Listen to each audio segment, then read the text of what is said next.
ఈరా సించు నువ్వు కాయ కొనుక్కొచ్చినావు కానీ షాక్ కొనుక్కరానంటేనా షాక్ 10 రూపాయలు పెడితే వచ్చు. నువ్వు 60 రూపాయల కాయ కొన్నావు కానీ ఏడవో రాను మరి కాడేడు ఉంటది. ఇదైతే నాకేనా బో ఇట్లా తింటా అనుకోలే. ఇంటి పోయి తింది అంత ఇది రాసిపెట్టు. ఇప్పుడు ఏం రాసి పెడతాం?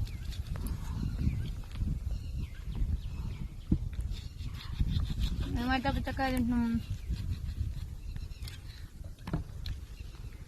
అన్ని పండ్లలో నీకు ఏ పండు ఇష్టం రా? అరటిపండు.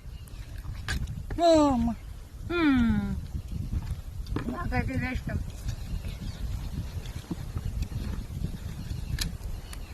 అనవసరం చేసినాం. ఇంటి పోయిన నువ్వే చేసినావు.